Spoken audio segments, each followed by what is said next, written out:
今日は網代の立ち上げをしていきます。前回動画で底編みの方法を説明しました。前回のところから3本ずつプラスして、ここからここまで40本、ここからここまで40本の全部で80本で底が編めました。これから立ち上げをする線を描いていきます。裏返して、今回は3で終わらせてあります。全部3で終わっています。で、ここの列が153153の列です。で、ここが3本で終わってます。立ち上げるポイントは3本のこっち側、ここが123本のこっち側、こ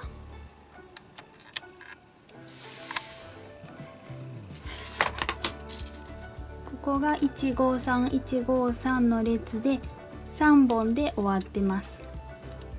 3で終わっていて、立ち上げる頂点はここか3の端のこっちかこっちのどちらかになります。3本のこっちを角にすると横幅の四角ができます。横幅に広い四角ができます。3本のこっちを角にするとちょっと細長い長方形ができます。自分の作りたい形によって3を角をこっちに取るかこっちに取るかを決めます。今回は3本の内側ではなく外側を角にしようと思います。なのでここ3本の内側外側外側3本の内側外側なのでこっち外側はこっち3本の内側外側こっち外側で角を取ります。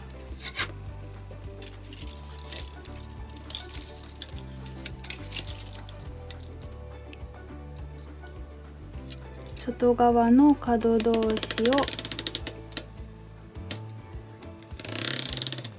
つなげます。内側ではなくて外側、外側と外側同士をで、この時に角が直角にここが直角になっているかも確認してください。この外側と内側が間違ってないか。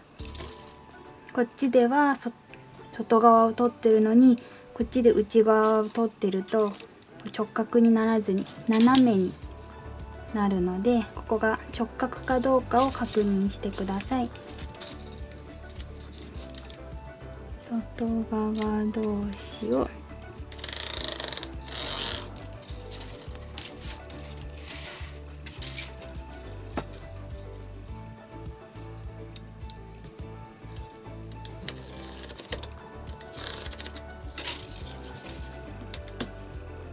これでこれから立ち上げるラインを描くことができました。そしたら立ち上げていきます。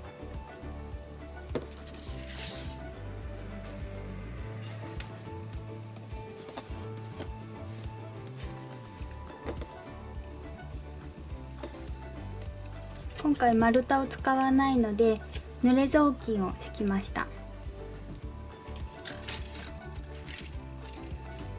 竹もしっかりと濡らします。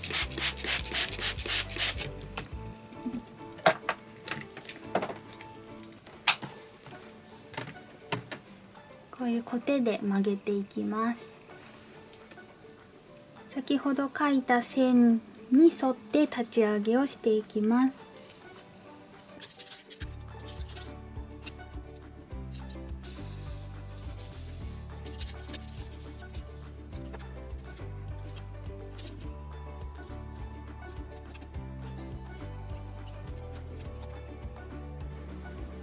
竹が曲がったら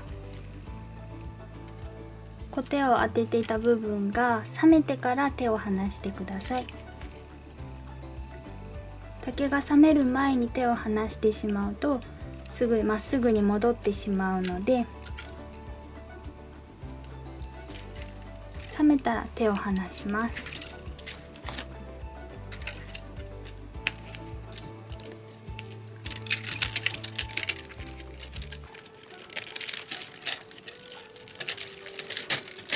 網代は竹の重なっている枚数が多いので曲げるのがちょっと難しいです。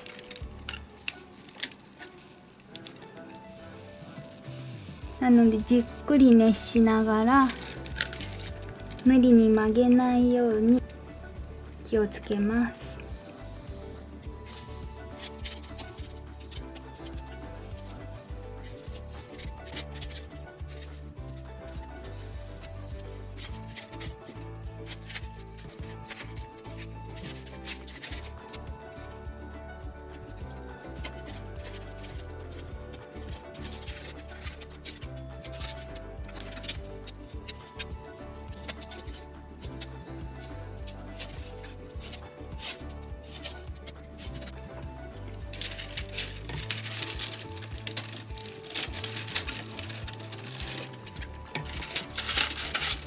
これでコテで立ち上げができました。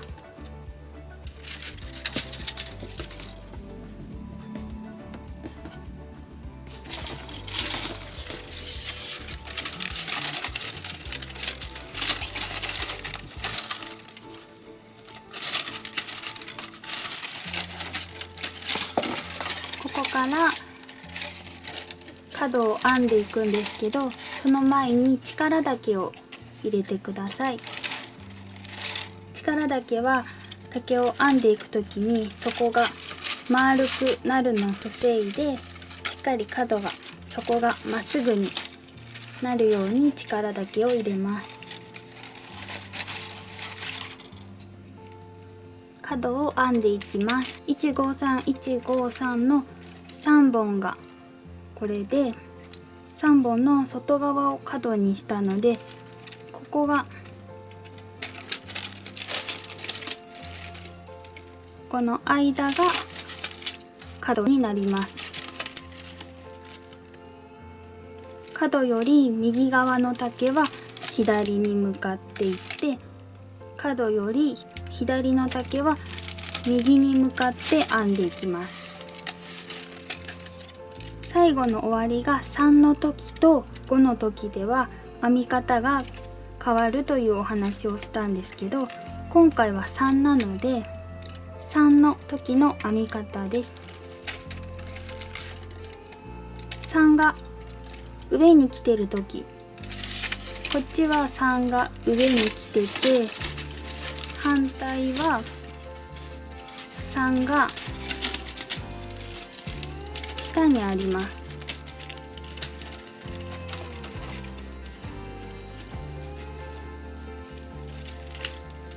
3が下にあります。こっちとこっちでもちょっと変わるので、まず3が上に来てる時の説明です。終わりが3の時は1本5本飛びができます。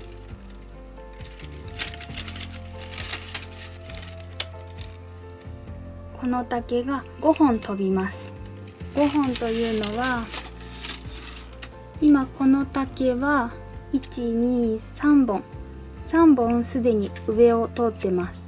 3本分上を通ってるんですけど、そこからプラス側面で2本分上を通ります。そうするとこの竹は12345 12345 5本飛びになります。5本飛び、他の竹は、次の竹は今1本2本、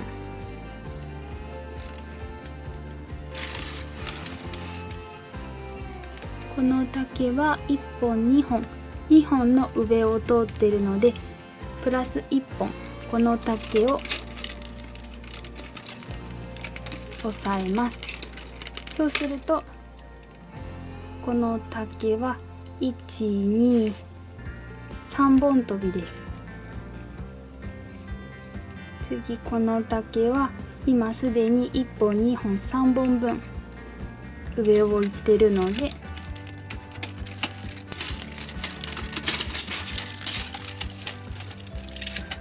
この竹だけ5本飛び3本飛び3本飛び、あとはずっと3本飛びなのでこの竹も1、2、3本飛んで下、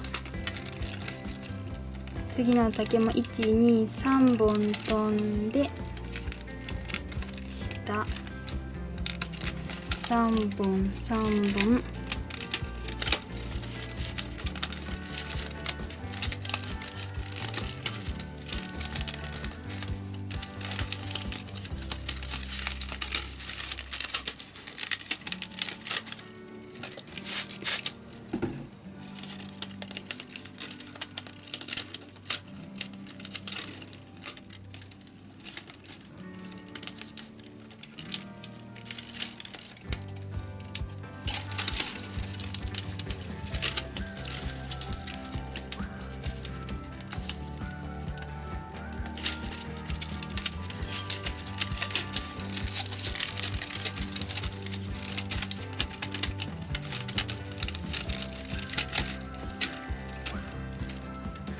角を編むときはすごくふわんと膨らみやすいので、こう竹を起こしたい角度に手でギュッと押さえながら角を作っていきます。残りも全部3本ずっと3本飛びで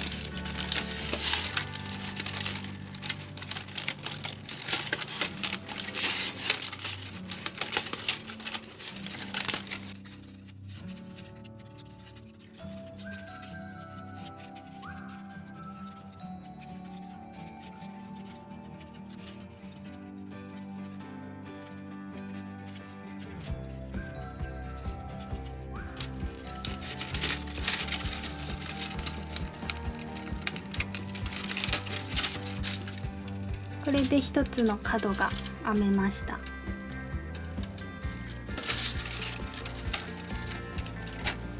153の3で終わらせた時は3の外側を角にして立ち上げた時は3本の一番端だけは5本飛びになってあとは3本飛びです。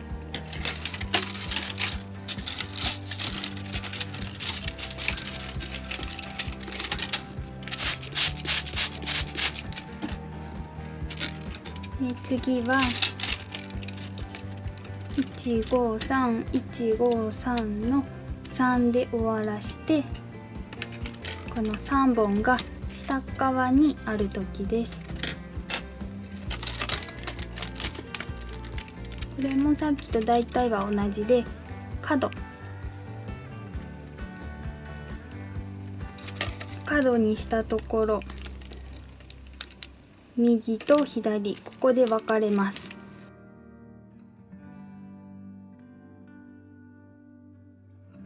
右側の角より右側の竹は左に曲がっていって角より左側の竹は右に向かって編んでいきます。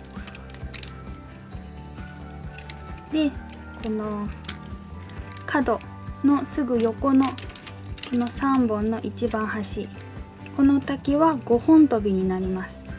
さっきは5本上を通っていったんですけど今度は今すでに1、2、3本分下を通ってます。そこからプラス2本隣の2本の下を通って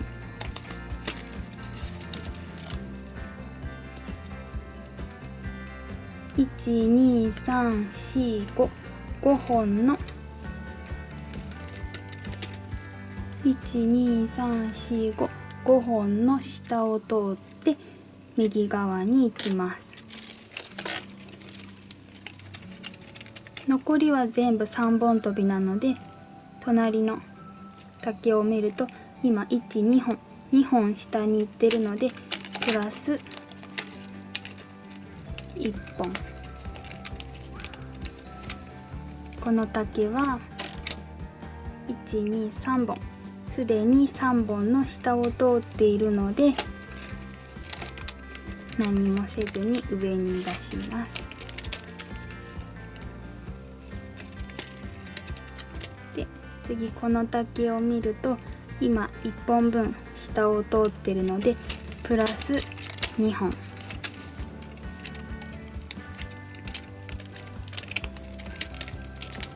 この竹は2本2本下を通っているのでプラス1本。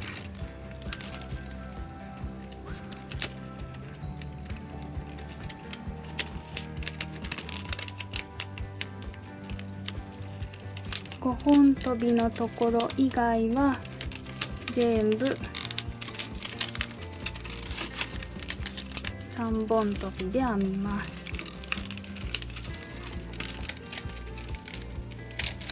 角はある程度編まないと安定しないのでざっくりと3本跳びで編んでしまいます。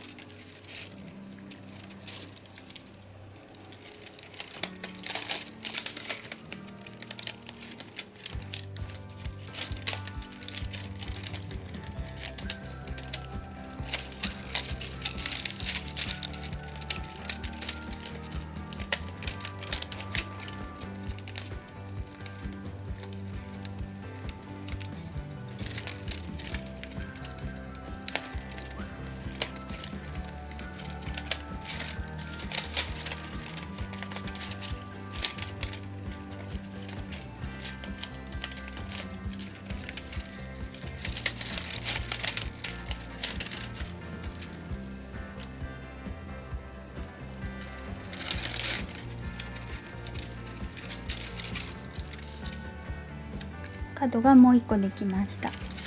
反対に行って153で編んでいった列の3のところで3で終わらせた竹が上に出ている時は角を取ったここを角を取りました。角のすぐ横の竹が5本跳びになります。今すでに123本上を通っているので左に向かって曲げてプラス2本上を通します。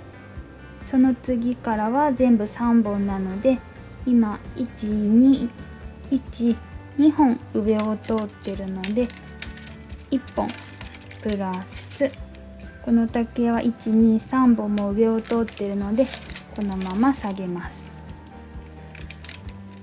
この竹だけが5本跳び、あとは3本跳びです。そしたらあとは全部今までのこの列と合わせて3本跳びで編んでいきます。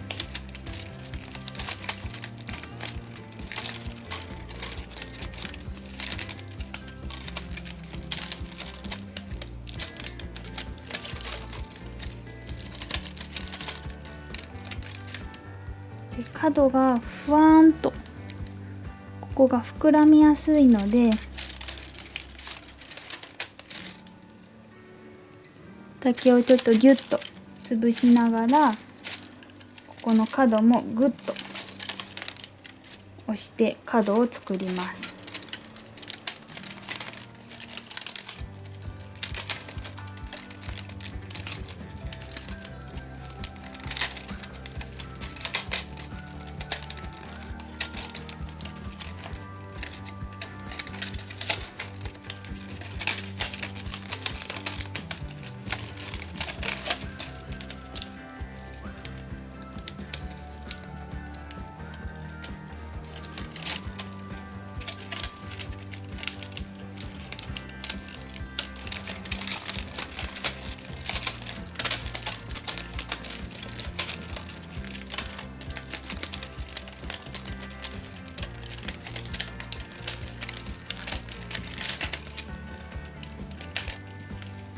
今回はシンプルな3本跳びのカゴの作り方なんですけど、こういう側面に模様を入れる編み方もあります。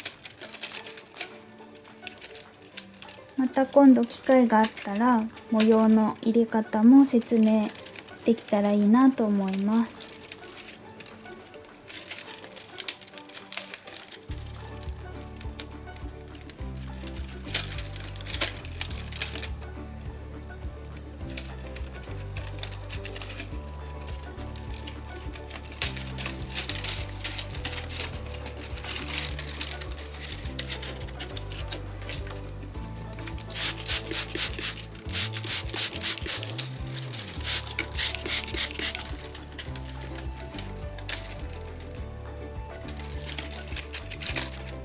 で最後の角は3の丈が下側にあります。角がここなので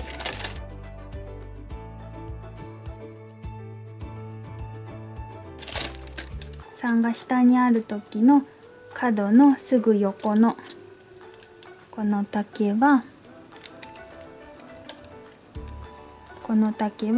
5本跳びになるので、今123本下を通ってるので横の2本を追加して5本跳びにします。5本、あとは全部3本跳び。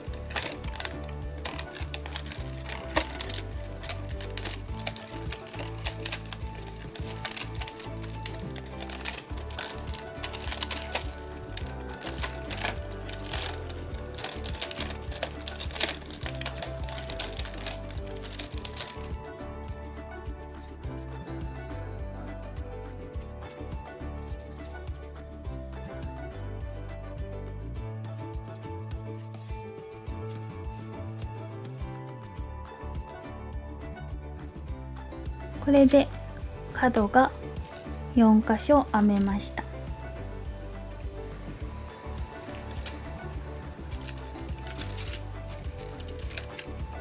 何段か編んだぐらいだとすぐにここの隙間が出てきて丈が広がっていくので、もう少し編み進めます。コテで立ち上げたところから角を4箇所作るところまでは時間を空けてしまうと角がふわんとした角になって綺麗なカゴにならないので、ある程度編み進めるところまでは一気にやってしまいます。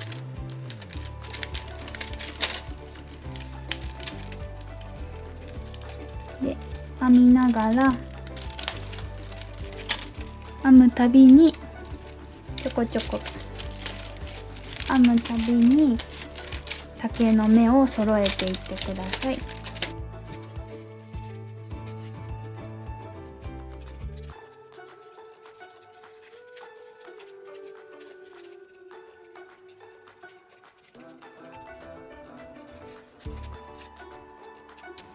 このくらい編むと手を離しても隙間ができなくなります。丈が安定します。他のも全部編んでいきます。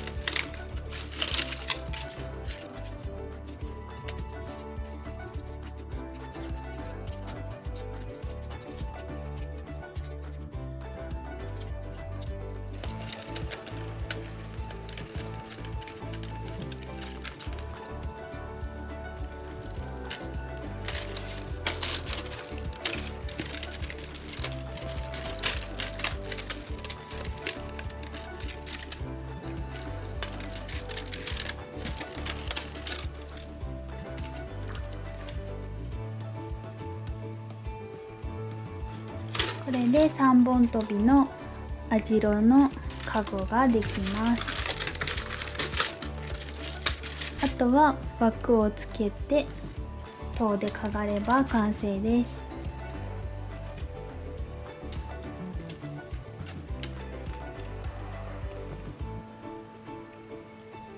長方形はこの部分を編んでから1を作って、そこから153で編み進めて5か3で終わらせます。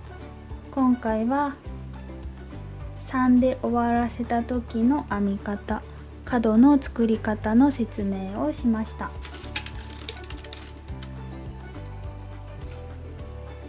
もし分かりにくいところとかがあったらコメント欄で教えてください。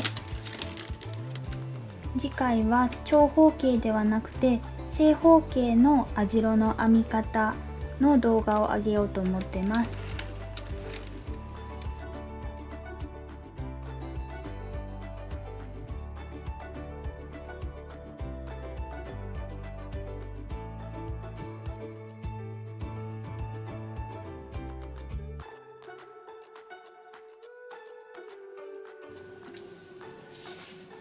こういう枠をここにつけるまでに時間が空いてしまうときは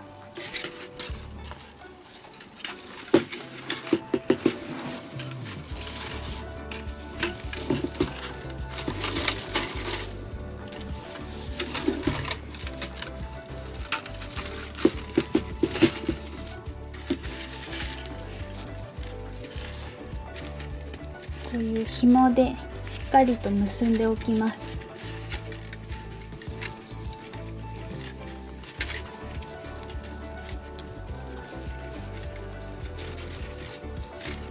でこうに結んでても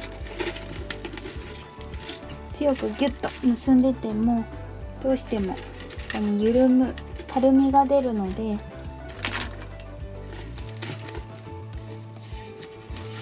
ういう竹とかを